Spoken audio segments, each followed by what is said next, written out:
Well, thank you very much, and thank you for the invitation. And I'm really honored to speak to you guys today about something I've been working quite a bit on for the last few years as the state climatologist and as a researcher at Oregon State University. And so basically, I want to I'm going to focus my presentation on looking at drought in kind of the Southwest Oregon region, obviously where Ashland is and where several major watersheds are, and then give a little bit of insight into kind of what we think is going to happen into the future and how our current drought ranks in terms of our historical droughts, and whether what we're experiencing now is exceptional or whether it's kind of part of like a normal cycle of wet and dry periods that we have. So some of the key points I want to make is the current drought, it's ongoing within Oregon, but it is definitely ranks among the 4 worst in state recorded history. And in Jackson County, it might actually be worse. We'll see later on in the talk how it ranks. And actually, I put it as a bullet point. Southwestern Oregon is experiencing its worst drought in our recorded history going back to 1895 over the last 3 water years. And key drivers of the severity of this drought include very high temperatures, which fuel excess evaporation, low precipitation, and consistently early melt out of the mountain snowpack during the wintertime. So my goals of this talk, I only have 15 minutes, but I just want to touch on a couple things. And I'm glad to take questions on anything that I might have gone by too quickly. But I want to briefly summarize how drought severity and extent is objectively determined in the U.S. Drought Monitor. So that's kind of a very key way that we communicate what we think the extent and severity of drought is throughout the United States. And I want to just provide a brief assessment of how our current drought cycle, which started in fall 2019, how that falls into kind of the, our historical expectations going back to, 1895 or the early 1900s. And then I'm going to briefly and very incompletely summarize our some of the climate model projections of drought and climate for Southwestern Oregon, and try to give our best idea of whether we can expect these conditions to continue, or if we're going to, this is kind of a blip on the radar. So I'll just start with just the simplest drought definition, and if you want to just boil it down to the bare minimum, drought is just an insufficient amount of water to meet needs. And droughts are often slow-moving disasters where impacts develop over time and often persist well after rain and snow returns as we start to recharge groundwater and depleted surface water supplies. And so we determine drought severity and extent operationally using several objective meteorological and hydrological drought indicators, and usually how those indicators diverge from historical conditions. So if they diverge a lot on the dry side, we call that a drought. So one of the things that I do is, one of the many things I do in the drought world for Oregon is I chair a committee that gives weekly input to the U.S. Drought Monitor for Oregon. And we do that in conjunction with all the weather service offices in Oregon, including Medford, Portland, and Pendleton, and also representatives from the USDA, NRCS, and USGS, and a few other agencies as well. And so we all continuously monitor and work on building up this basically weather and climate observing system in Oregon, and we monitor it very closely for drought. And so the key indicators that we look for in Oregon, so we assess drought severity and extent not just by precipitation, and that's a common misnomer. We use a bunch of different indicators that include stream flow and seasonal runoff from all our stream flow gauges. Of course, we use precipitation and other standardized precipitation indices, which allow us to compare different regions and different times with each other. A very important indicator in Oregon is the snowpack and the water content of the snowpack that we call the snow water equivalent, or SWE for short. We also look at indicators of measurements of soil moisture and shallow groundwater. So shallow groundwater stuff is something maybe in the top few feet of soil. And that's very important for obviously ecological, for agriculture, a lot of different purposes. And then we also look at various estimates of evaporation or air temperature anomalies, which fuel evaporation. And we use some drought indices called the SPEI, or Standardized Precipitation Evaporation Index. And I'll talk a little bit more about that in a few slides. Note that when we do input to the drought monitor, we do not consider reservoir levels, because those are managed systems that don't give a real indication of the actual amount of water that's in the landscape that would help to characterize drought at all. So the drought categories we have for Oregon that are listed in the US Drought Monitor. So D0, what we call D0, is abnormally dry conditions. And those conditions typically occur once every 3 to 5 years. And D1, which is moderate droughts, those conditions we expect once every 5 to 10 years. We have severe drought, extreme drought, and exceptional drought. And those occur every 10 to 20 years for severe drought. And then exceptional drought, which occurs once about every 50 to 100 years. And Ashland right now is, Medford and Ashland is right on the edge of D2 and D3 in the US Drought Monitor right now. So these are drought conditions that we expect once every 10 to 20 years, or about once every 20 to 50 years. And these are objectively characterized by percentile rankings of major drought indicators against our historical record. And I just want to emphasize that these drought categories are not anecdotal or subjective, but are based on confluent, several drought indicators indicating these conditions at the same time. So drought is characterized against historical, meteorological, and hydrological conditions. The precipitation is not the only factor in the drought depiction. And that's often a misnomer. So I occasionally will get emails from people who say, hey, we have this percentage of precipitation, why are we in drought, or something like that. And so it's probably because of other indicators. And we also consider loss in storage terms and the total surface water balance. And these include evaporation, runoff, so from stream flow conditions, and then storage in a shallow groundwater system. And so this is usually in a couple few feet of soil. So that stores a lot of water that gets used, that tends to deplete seasonally. And another very important consideration for Oregon is the condition, evolution, or snowpack during winter and spring. And this has been found in a number of studies to be a key predictor of late spring and summer hydrological drought in snowmelt-dominated basins, which basically characterizes most of Oregon, other than the Coast Range. And so when I talk about hydrological drought, I mean drought in streams and in surface water bodies like lakes and ponds and things like that. So the current US Drought Monitor looks a lot better than it has the last couple of years, but it still has a lot of drought in it. So this red is the D3 conditions. So both Jackson and a lot of Jackson and Klamath County are in this extreme drought category.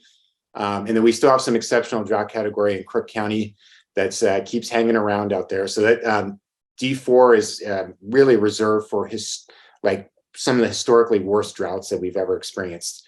But that has improved due to, in part, to the spring rain that we had that was really very exceptionally wet across a lot of the state. And Northwest Oregon right now is free from drought, although that's going to change tomorrow. There'll be some D0, some of this yellow, they'll start creeping up in here. But quite a bit of Oregon is still in a very significant drought. How much of it? So I just compared how the drought has evolved since last year. So last year is really when our current drought cycle peaked. So this left column here shows the percentage of area in Oregon in these drought categories. So at the end of last water year, at the end of September 2021, more than 70% of the state was either in the extreme or exceptional drought category, and none of the state was in normal or no drought category. And this year, a lot of the states, we had a very good spring and winter precipitation in the northwestern and northern Oregon part. But a lot of the state still is in pretty severe extreme drought conditions. So it has improved somewhat this year, and hopefully this year can keep improving that. So how does the drought in Jackson County this year compare? So this kind of is a good way. So our current drought cycle started in and the fall of 2019, if many of you remember. And so we have this index that's that we use quite frequently to kind of quantify drought severity and extent throughout Oregon. It's called the Standardized Precipitation and Evaporation Index. So it essentially tries to categorize the source of precipitation for water and then the loss from evaporation, and and try to give a more concrete view of how much water there is available in the landscape for us. This index correlates very well with soil moisture and stream flow conditions. And so if you look back at the last 3 years, and then look at the historical data records, this just shows back to before 1895. So on this horizontal axis here, and then any values that are in this red area are drought conditions. And then anything up here, any years up here are in the abnormally wet or conditions. So this past year, from this point back a year, Jackson County's basically the last 3 years in Jackson County were the lowest of this index. This indicates that this index is the lowest, so it's the worst drought that we've seen in Jackson County in our recorded history. And this drought has basically been driven by a combination of both below average precipitation and then excess evaporation from well above average temperatures. So as the climate has been warming, we've seen a lot more evaporation from landscape. So the landscape is just drier for more of the year. And this is really starting to make a dent in our water availability in here. So at least by this measure, we barely eke out 1931 or 1932, which was a very historically dry year within Oregon.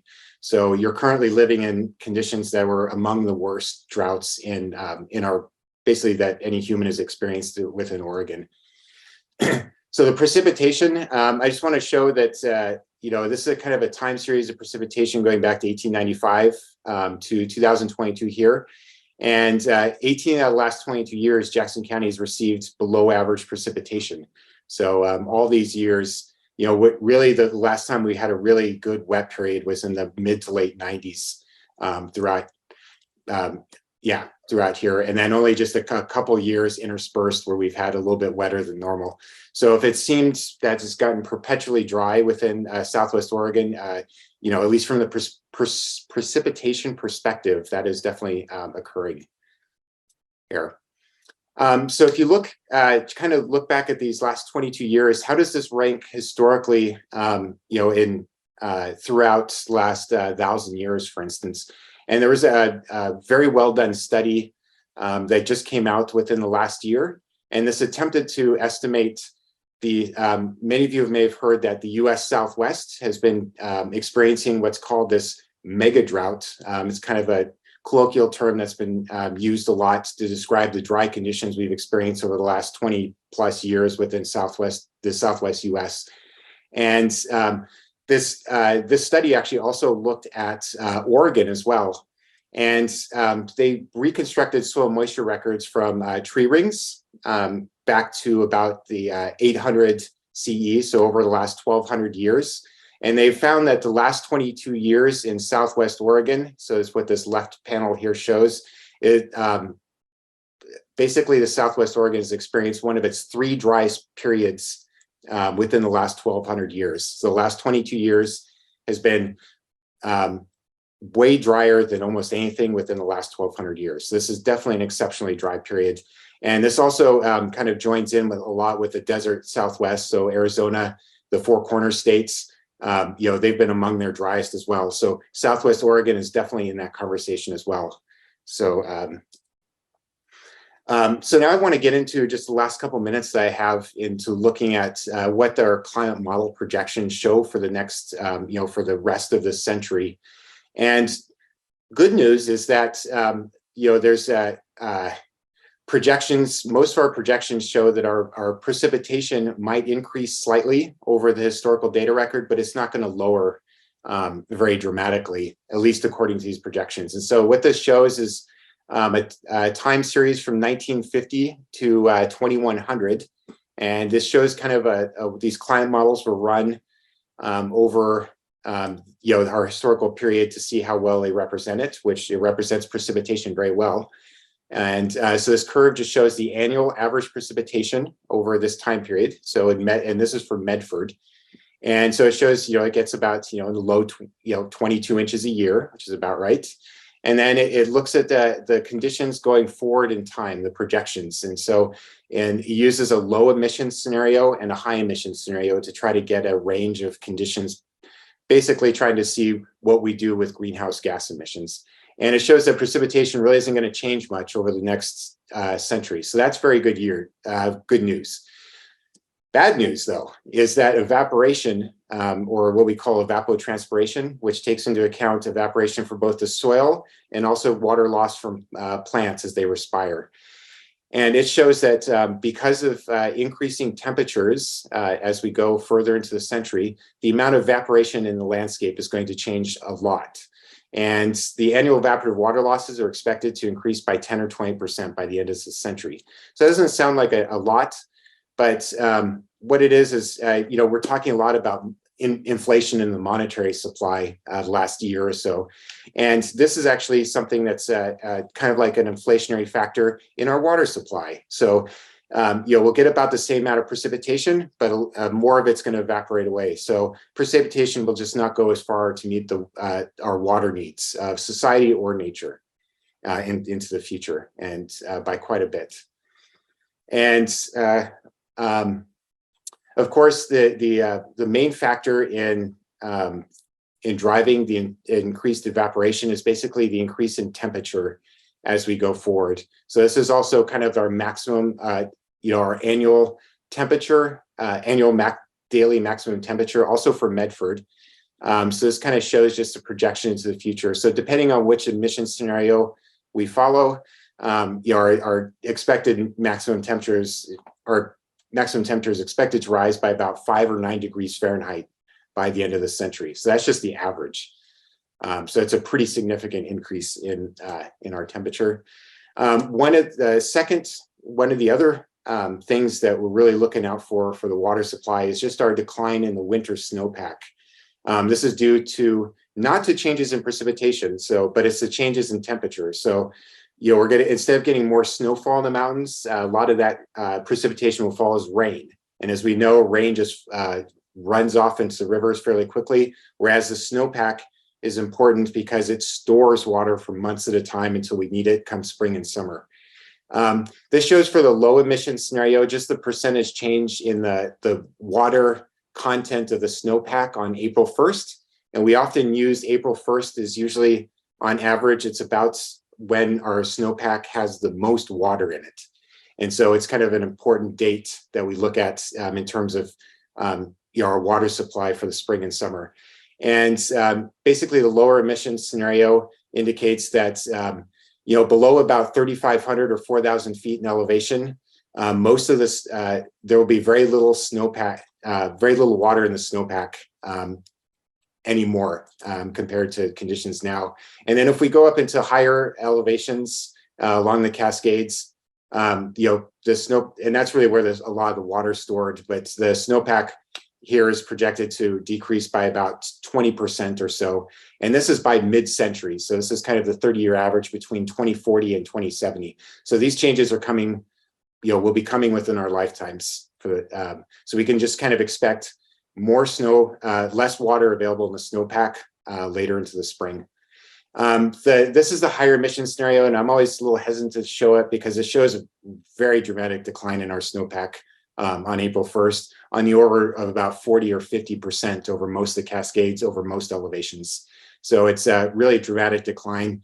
I really hope we don't see that because that will just really fundamentally change the character of our water supply within the US West in general. I could show a lot more stuff, but the last thing I wanted to show was kind of the stream flow, characteristics of stream flows. And I think this really very well summarizes kind of what we can expect for our water supply going into the future. And so this is what's called a hydrograph. And I picked one, I calculated one for the Rogue River near Lost Creek. And this is based on climate model projections going into the future. And it just shows the complete water year what the average will be in mid-century. So this is 2040 to 2069. This goes from October on the left-hand side to September on the right-hand side. And the black shows kind of the historical conditions. So this is kind of what we historically expect right now. And essentially we expect the highest flows in May or late spring when our snowpack is melting the most. And so we really depend on this. And then we have some good flows going into the summer that kind of last through there as the last of the water leaves the mountains and comes through the system. And then we have a pretty good supply during the winter time. Not too much, not too much, but but the real dramatic change is with the projections. And so both the blue and the orange show the two emission scenarios. So they're both about the same. So I'll just talk about them in the same way. But essentially in the future, we think that the maximum stream flow will shift to the winter time. And part of this is due to the fact that we'll have more rain on snow events because in the warming climate, there'll be less snow, there'll be more rain. So we'll get more and higher peak flows in the winter time. And then instead of the snow kind of being stored in the mountains, it'll run off earlier in the spring. And we'll have dramatic declines in stream flow going into early summer. And then what's most concerning is these much lower stream flows in the summer months when we need this water the most. And so this can kind of be, this is a very consistent signal throughout the US West, and we're already seeing indications of this happening within the last 10 or 15 years of the shift in the hydrograph and narrowing of the stream flows. So anyway, just to summarize, our current drought is the most severe in state recorded history, and it's basically driven by a combination of low precipitation and high evaporative demand. And yeah, and I'll just leave it there. Thank you very much.